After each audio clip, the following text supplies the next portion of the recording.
like science. I like science. I like science.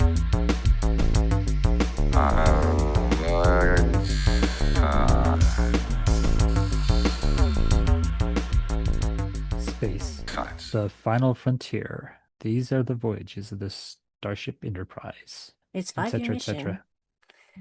to explore strange new worlds, to seek out new life and new civilizations, to boldly go where no one has gone before.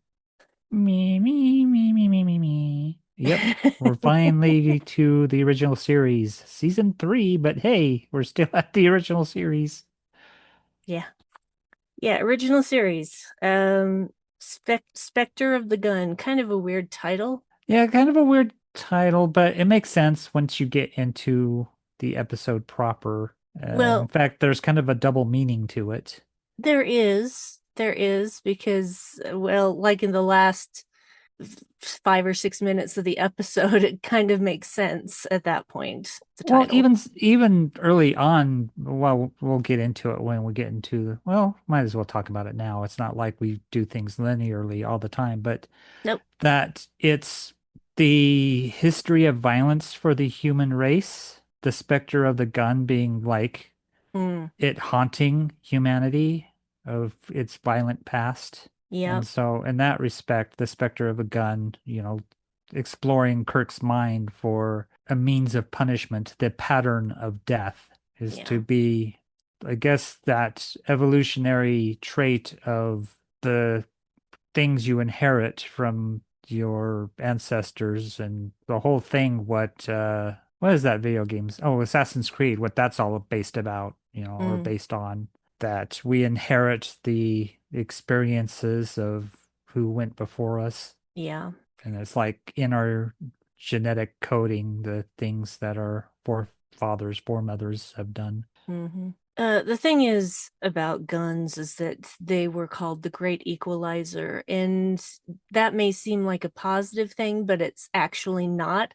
That Mhm. just means any idiot can use it. Yep, that's what Colt called his firearm, is the great equalizer, because no matter how weak you were, if you just picked up a gun, pointed it, and pulled the trigger, you could end any fight. Hmm. And in Kung Fu in particular, because you look at the Boxer Rebellion, and they called the Boxer Rebellion because there were boxers fighting. It was a way of the British looking at martial artists, trying to put up a fight against the British and their guns. And of course, they lost. Because, you're not going to fight with your fists against somebody who has guns. But even with a lot of thrown weapons, there's a general idea that it's cowardly and that if you're Mm. going to fight, it's going to be hand to hand. You're going to be right up against each other. And if you used ranged weapons, especially guns, then that doesn't take much skill. That's true. There's And really no skill in yeah, firing a gun. also, it's dangerous because you can miss. How often has there been either friendly fire or innocent bystanders being shot Hmm. by police or armed forces or what have you, or accidental discharges, et cetera, et cetera, et cetera. Yeah. So, I mean, you statistically increase the chances that you'll die by your own gun by even owning one. Yep. Well, and when I say any idiot can use a gun, I'm not talking about all guns. There are guns that are more complicated than others. But even so, it's still pretty much point and shoot Well, yeah. when it comes right down to it. Well, like even watching all the Mythbusters things about guns is a person who stored their guns in their stove, in their oven, and then forgot and turned it on to preheat it, and the ammunition went off, and the gun Idiots. discharged. Idiots. I had an art teacher that shot his truck. Was a friend of ours shot their water heater. Had another friend whose roommate committed suicide with a gun. So, Yeah. for all the stories of people who have used guns, to defend themselves, you'll have stories about people who have either hurt themselves or hurt others or had it go off accidentally or, oh, I had another friend whose father shot a hole through the door Mm, of their house. So yeah, yeah. yeah. All these are God, forgot the word. Dang it, getting older. Welcome to They're my life. stories, but once the number of stories start adding up, it's not like just one story.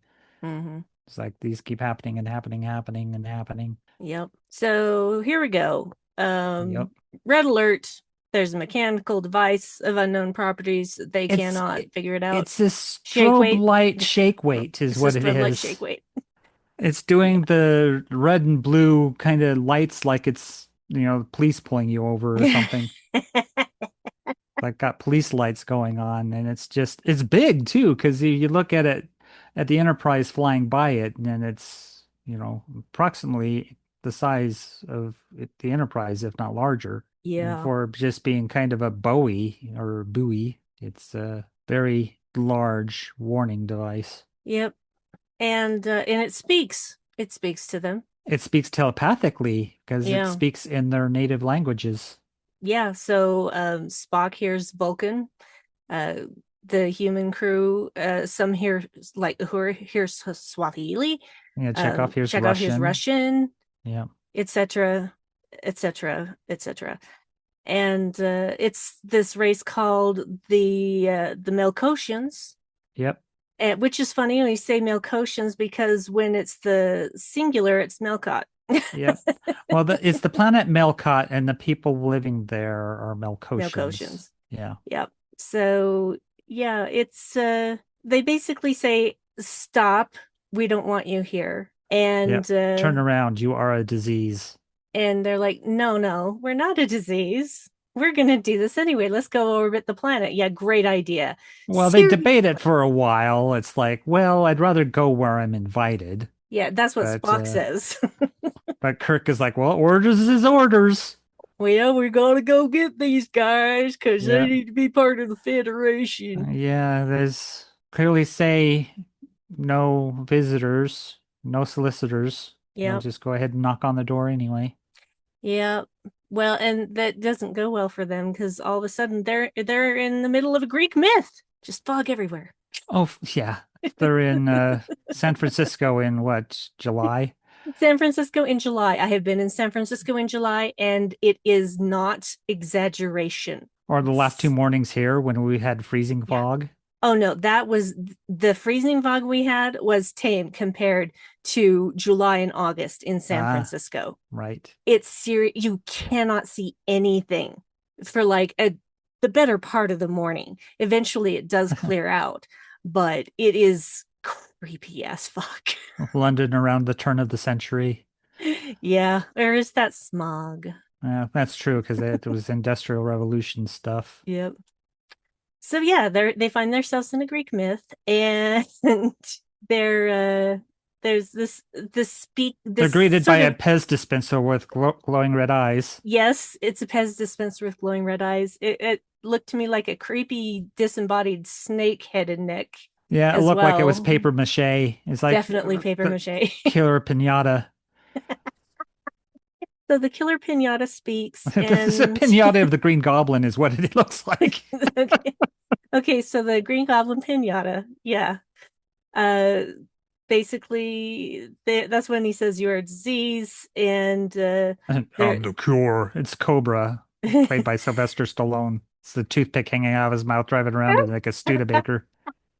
anyway, their equipment is not functioning. Nothing's functioning. Nope, their Um, communicators are not working. It's kind of funny phasers, because nothing. Kirk um claps it open like you do, like it's the flip phone thing, Yeah, and then he does it again yeah. He kind of because biffed it it on doesn't the make the first one. noise. Yeah, it's like it didn't go beep beep beep. Then he does Yeah, it. No beep beep beep, and he's pushing buttons on it. It's like no yeah, cell service. And they're like, wow, what technology is like, shouldn't you guys be used to this? Doesn't this happen like every other week or something? yep. They go beam down to a surface and you can't use your communicators. Yeah, because that's too easy. They Yeah. have to find ways to put our crew in peril. Yep. And Oh no, not unfortunately, peril. peril. Could do So, with a little more peril. peril.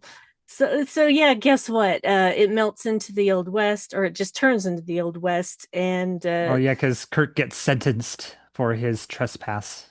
yeah, and the Melkoshian that is talking to them is talking about how this is going to be, this is where you will meet the pattern of your death. Yeah, which is an odd Uh, phrasing. it is, but they're not human, so Yep. it translation. Well, see, that's the thing. How does the universal translator still work if all their tech is malfunctioning? Oh, wait, Methodology of your telepathy. death No, kind of makes sense. telepathy, Telepathically. telepathically. So yeah, Telepathically. basically the method that they will be Hmm. punished, which is to die at Tombstone. Yep. This, The OK Corral. yeah, okay. So the way this episode is laid out, Hmm. it makes you wonder if the Earps were actually just as bad, If not worse. if not worse. Because what are they, the Claytons? Is that the I can't Claptons? remember. The I Eric Claptons? Clanton, Clantons? the The Clantons. racists who stole all their stuff from black blues guitarists, but are Yep. still racists. Mm, No, that's yeah, Eric no. Clapton. The Claptons, the Klaxons, the Claptons. Okay, yeah, that they're cattle wrestlers and horse Clanton. thieves, but somehow they're beloved by the town. And it's the Werps that are a little handsy with women, and they walk around like they're in Fields of the Nephilim, but a bit more cleaned up. They're all dressed like they're morticians or something in their black outfits and their mustaches. They are almost identical to one another. Mm, yeah. It's It's like one a of those. I'm sorry, go country ahead. western version of a new romantic band or something, Hmm. post-punk. And we've gone all avant-garde with the minimalized sets here. Yeah, it's like some Buildings with kind of no stage walls. production of Boot Hill or I something, know. or Oklahoma. So bizarre. It's the dream sequence in Oklahoma. Yeah, it's like the sheriff's uh, building is just the facade. It Just has the no front. walls, no roof. It's just the front. That's pretty much all the buildings. The general store, you can see a tree on the other side of the window. Hmm. Yeah, the marshal's office, there's like missing walls. And Yeah. then inside the actual saloon, there's walls there, but they're painted as the same as the skyline, that reddish skyline. Hmm. So yeah, it's very stage production-esque. Well, this is obviously a sound stage, and it makes me wonder if this was a set that had been used in something else, which is my guess, Yep. because that's what they did. They reused the same set with the same six rocks every fucking time they beamed Yeah, down to a new just took planet. stuff from Bonanza or something. Yeah. They definitely were used. They didn't construct that specifically for this episode. They're just like, well, we got all this Western shit we're lying around. How about we do a Western episode? And as much as you hate Westerns, it's like, oh God. Yeah. It's like, no. And I'm not even sure that the clothing was period, but it's you just gotta forgive it because it was the 60s. So Yeah, it's fair enough. As much Red Dead Redemption 2 as I've been playing lately. yeah. It's like close enough. Yep. So they find out pretty early on that death is real there. Yeah, because there's some bar brawl and guy gets knocked out of the saloon doors and then shot by an ERP Yeah. in rather cold blood. Mm-hmm. So yeah, the ERP's not coming off too well, and neither Doc Holliday, though Doc Holliday's a little softer, but not by much. I mean, because Not he's by got that much. sawed-off shotgun for his weapon. Yeah. Well, and the thing is that you can say, oh well, history says. Well, guess what? History is written by the winners. Well, there's an odd bit with Doc Holliday because he's a dentist and he has the dentist's office there in Tombstone. And we have McCoy going to find the drugs to create this tranquilizing grenade. Mm-hmm. And he's asking to take some of the drugs with him. And we find out it's Doc Holliday. That's actually the dentist there. It's like this would have been a great moment to address the consumption that Mm. Doc Holliday had and McCoy knowing how to treat that, Mm. even with the minimum items they had. Yeah. that he'd be able to help Doc Holliday, but that didn't take place. It was just Doc being generous, saying, "Go ahead and have your fun with all these drugs Mm. before we shoot you down at 5 o'clock." Yeah, and you also said was it Wyatt Earp who was already married and Oh yeah, also trying to get that girl into bed, the yep. dancer? Yeah, This that there's this lady who's like, yeah, dancer, saloon girl, possibly a sex worker. We don't know. But probably. she's got the hots for Chekhov because, of course, she does, because we all know Chekhov is the Davy Jones from the Monkees for Star Trek. I mean, that was the direct parallel. That's why they hired Koenig, is for that role, because he was young. He had the mop hair that was, the style at the time, the Beatles mania thing. Instead of a British accent, we give him Russian accent to kind of show it's the future and Russia and America are getting along. But yeah, he's short, he's got an accent, he even kind of looks like Davy Jones. So he's getting all the girls, and of course that's where they set up this kind of romantic thing between him and this saloon girl as one of the Billies. Yeah. To be Uh, fair, in the early days of Chekhov, they made him wear wigs. right. So that wasn't actually his hair. This particular episode, it looked like his real hair because of the way it was parted and then combed Right. forward.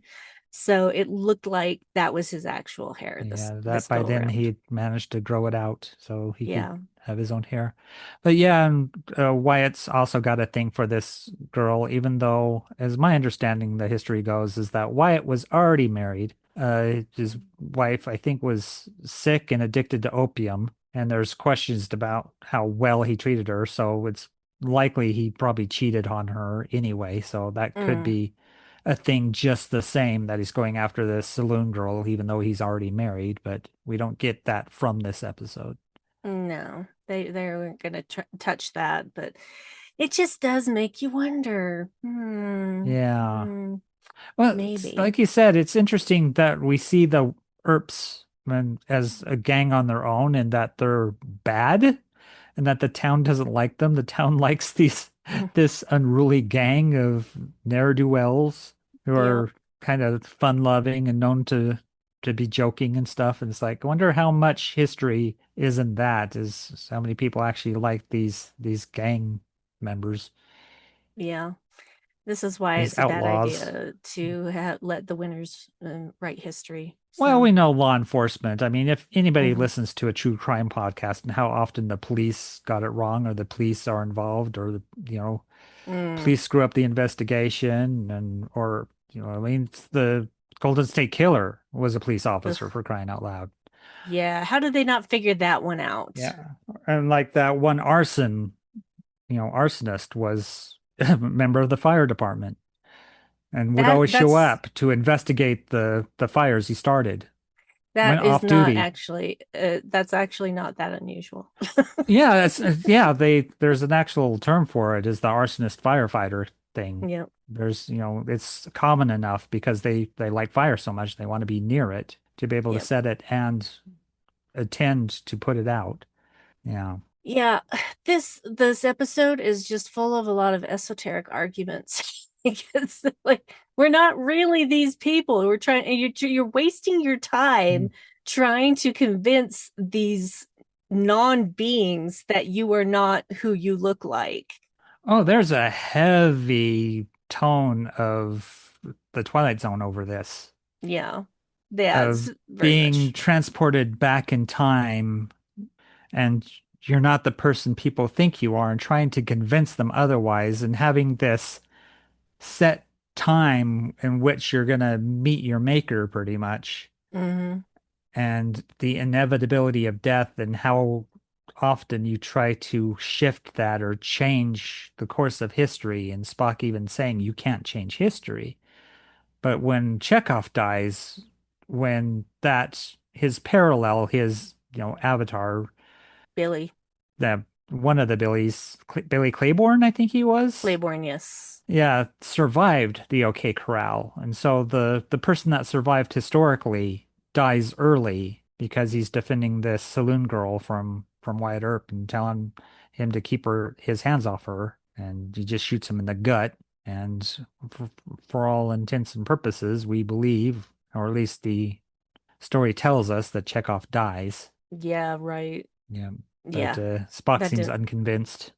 Yeah, well, that's the thing about Spock. And this episode does have its fair share of people being upset with Spock Right. and completely forgetting that he is not like you. He doesn't think like you. He is half Vulcan. He Hmm. doesn't process things the same way. In fact, he processes them faster than the rest of Right. you. So And he probably you, had his grieving process within those first few minutes after Chekhov exactly. died. And even Kirk tells him that we take longer. Yeah, Yeah, it takes longer for us to become accustomed to these things. You're ready to move on with the creation of this grenade. tranquilizing grenade, this gas grenade. Yep. Yeah, and the thing is that this is something that happens between Spock and McCoy throughout the entirety Oh, of McCoy's TOS totally and into the racist. movies. Yeah, Yeah. McCoy's a racist. I mean, And he's a just Southern doctor for crying out loud. yeah. He probably has signs on his door saying no colors or something, you Just know? It's just wow.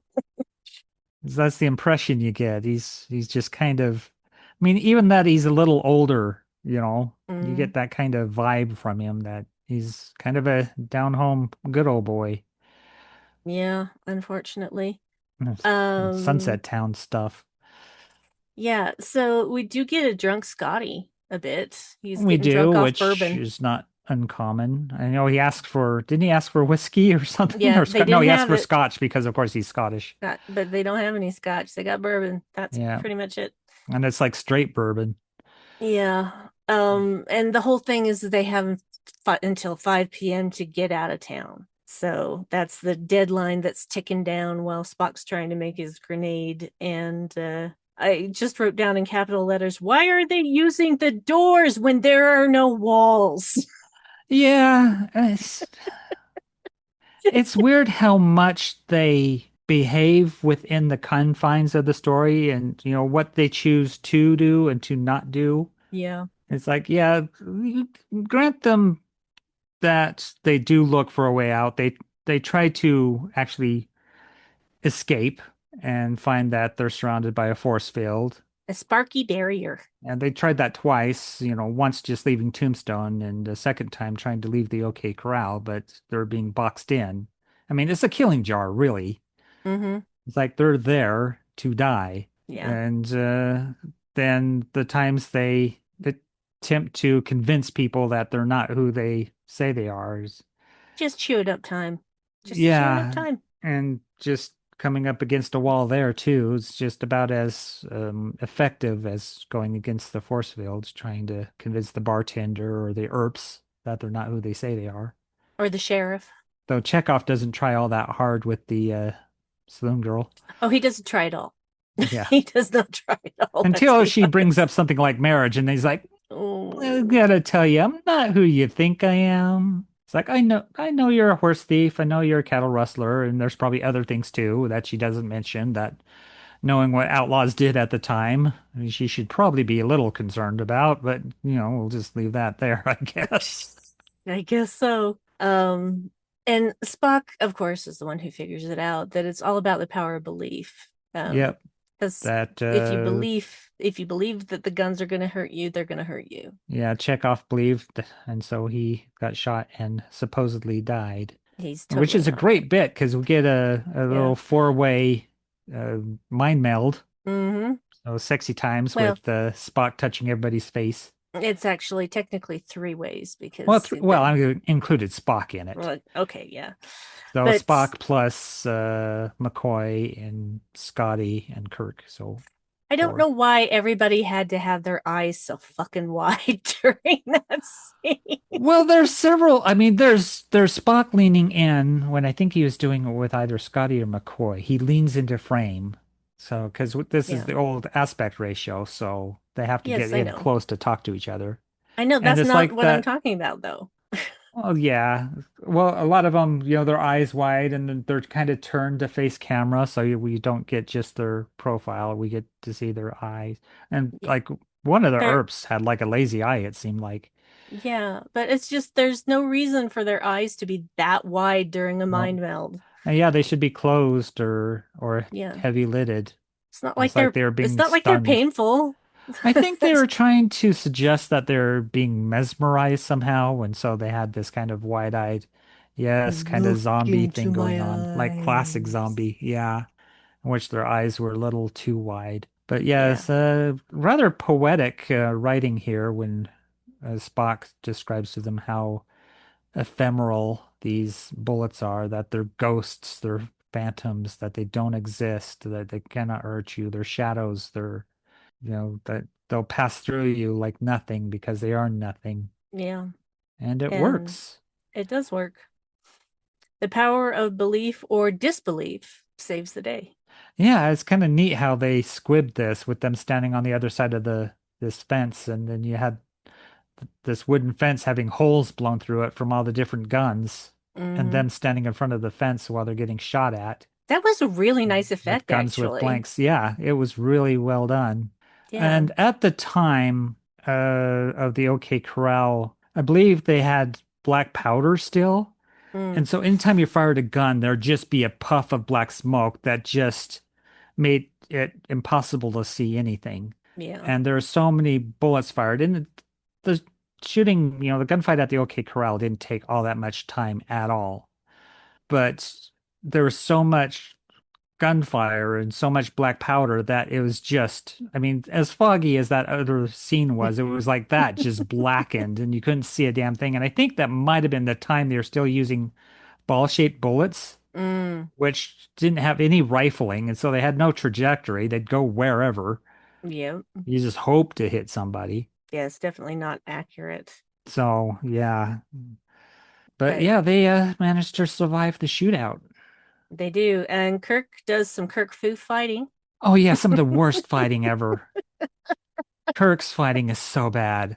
It He really opens with a is. drop kick, It's which like, why would you do sacrifices that? himself falling. Yeah. Why would you do that? Why is that ever a good idea? So you throw your total weight feet first at a guy, drop onto your shoulder, and the possibility of, if you don't know, break fall, of injuring yourself. And then he Mm. does all these axe handle chops and stuff. It's like just balling his fists together to punch somebody. I'm sorry. Every time I think of that, I think of Jack Ransom doing Yeah. in season one of Lower Decks. Which is funny Anyway, because earlier we had a pretty good wrist lock yeah, when they got into kind of a fist fight with Wyatt Earp when he punched Kirk in the face, and then Kirk just grabbed his arm and twisted around him and then put him between the guy and somebody with a gun, saying, yep, well, if you shoot, you're going to likely hit this guy. And then lets go and puts his hand up to say, hey, I didn't intend this. But of course they take offense, and even more reason to kill them later because the Earps have give no quarter. yeah, but yeah, they come through it anyway, and and then all of a sudden they're just back on the ship as if they never left, which they may never have left. Yeah, We don't know. it did that Scooby-Doo wibbly wobbly transition, and then they're back on the ship. And of course, Chekhov's alive. Uh-huh. And now this object in space, the shake weight, is emitting M rays. What is an M ray? I want to know I what don't an know, M because ray is. Mu? Because there's Moo. alpha, beta, gamma, delta, Yeah, but M rays, X yeah, rays, yeah. which we That's just what I'm named because we confused. didn't know what else to call it. Yeah. So the Melkotians are like, oh, you didn't kill. Um, all right, come on in then. That's basically Wow, you it. guys didn't manage to get out of that without killing anybody. Maybe we had the wrong idea about you. Come on down. Ignore all warnings. Yep. And well, and the thing is that it's not clear whether the Enterprise actually goes there because they're like, okay, warp factor 2. How far away are you from the planet that you got to go to warp? Yeah, because weren't they just around planetfall anyway? Yeah, they were orbiting the fucking planet. So my guess is that they're not going to be the ones to initiate the first contact. Maybe they're going to send a Oh, delegation or California something. class comes later, and they Yes. do uh, Second second contact. contact. Fair Yeah, enough. that's the delegation. So we do get a couple of great Spock eyebrows. during this episode. Oh yeah. Oh, some great Spock lines. Just Spock is always the winner. Like when this townie comes by and says, "Well, they're all full of hot air, or they're nothing but hot air." And he says, "Really? Are they really? Are they really?" Oh, oh God, Spock is always the best thing in Yep. TOS. Yeah, and that's pretty much the episode. Yeah, Hurug just gets to sit showing off her legs Hmm. and being on the communicator. She doesn't get That's to what the go ladies down were to the there for. planet at all. No, she never gets to go down to the planet. It was pretty funny when Kirk calls everybody to go on the away mission. It's like, okay, you just took your entire command staff. So they did in TOS, not just Yeah. TOS, they did it in TNG, Yeah, they do but it in anytime they do that, it's Voyager, like, what they are you doing? Leave somebody on board they the bridge. they do it on Deep Space Nine. I mean, they take all of the main cast with them every fucking time. All right, everybody who's on the top of the call sheet with me. So yeah, it's been a really long time since I have seen this episode, and I didn't remember it at all Right. until I started watching it, and then I'm like, oh, I'm seeing this with new eyes because it's probably been about, I want to say, 10 years or more since I've seen this episode, and just you wouldn't think that 10 years would make that much difference in the way I see things, but sometimes with experience comes knowledge, Hmm. and you just see things in a different way. So yeah, it's I never really gave it much thought, but this time I'm just like, are we sure that the Earps are the good guys? They're not painted very good. No, they They don't certainly seem aren't. heroic at all. No, they do not. They seem like assholes. Yeah. Well, So, law enforcement, ACAB. ACAB, yep. So that means that we have finally completed a TOS episode. Yeah, pretty crazy episode. Very psychological. Because Yes. Night of Living podcast right now is doing psychological horror for, well, for next month's theme. And this could almost fit in that category Mm, where the threat is psychological. It's in your mind. It's not real, yeah. but it's only That's real if you believe it, which is pretty crazy. yeah, the power of belief. Yeah. That's exactly what Spock said, is power of belief. So you can believe that the bullets are going to hurt you, or you can believe that they won't. Got a little bit of McCoy not liking the transporter. Yeah, well, that's a theme for him Yeah, throughout the entire series and into the movies, etc. So, etc. all right then, I guess that means we need to find out what the next episode Yeah, is. I just need to remember where I put the website. There it is. The doodly Go doo. to the go to the right browser. So what are we on now, number wise? 9, Give me a second. I'm getting to the bottom because I can never remember off the top of my head. Do, do, do, 55, do. 56. It is 9:58. That is what we 958. that is our yeah, because we just had Vox in Excelso. This is the most Right. recent episode of Starfleet Academy, episode 4. So 9:58 is our ceiling. Okay, here we go. All right. 35. We're doing another TOS. Holy shit. What? Oh my God, I love it. I love it. Okay, 35, 35. Let's get to 35. Here we go. Oh my God. Oh my God, it's the Doomsday Machine. It's the Doomsday Machine. Yes. Yes, I'm so happy. It's season 2, episode 6, the Doomsday Machine. Alrighty then. I Is that the love this giant episode. cornucopia Yep. Yep, that would be the one. and the captain that sent his crew off to die on a planet that then got destroyed? Yeah, Commodore Decker, whom may or may not be the father of Captain Decker in the Star Trek The Motion Picture. Right. Oh, this So, also has the really weird like environmental suits that they mhm, go to the ship in. yeah, Yeah. Yeah, this is a yeah, wild episode. it is a wild episode. It scared the shit out of me when I was a kid. Mhm. And yeah, I'm very excited about this. All So, right. cool beans. Who would have thought 2 TOSs in a row? It's pretty cool. Yeah, that's what happens when you find a decent randomizer. Truth, truth. All right. So Dave, do you have Yeah. anything you want to tell people about? Oh, what do I want to tell people about? Well, Alpha Matrix is still having their 50% off deal. They extended it till the 2nd of February. So I have to wonder if I want to buy an album or not. Still having fun with DJ Studio. I might mess with it a little later today. I don't know.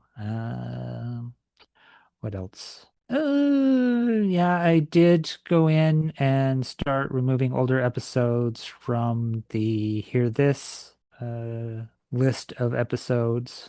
So I'll be doing that again to fit this one in. Delete some old episodes to make room for new ones. So if you are keeping up with the latest episodes and don't want to go through uh, Apple or Spotify, you can listen to it there. Let's see. Find me everywhere as DJ Evil Dave. That's YouTube, Blue Sky, Tumblr, Bandcamp. Yeah, pretty much anywhere. Cool. Cool. Yeah, you can find me on Blue Sky and Instagram if you have to. I'm really not that active. Except on Instagram, I'm often posting book reviews and reposting other authors' posts to help independent authors. And also, right now, this very minute, not this very minute, this very day, Starfleet Academy has just finished. We've just finished talking about the 4th episode, of Starfleet Academy on what is now been rebranded as Positively Unready, was the Unready Room, but now Dan had the bright idea to use it as the episode for Positively Trek as well. And why not? Because why rehash this episode, twice? Once is plenty. Yep. And his podcasting partner Barry for Positively Trek is now part of Positively Unready, and so we have a great time doing that.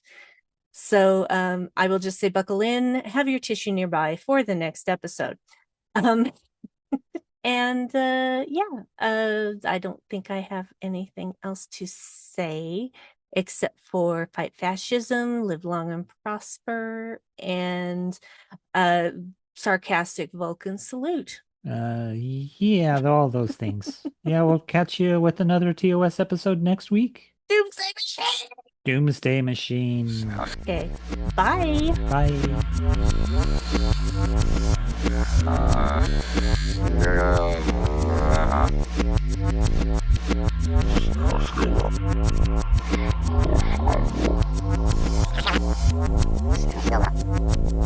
Still up.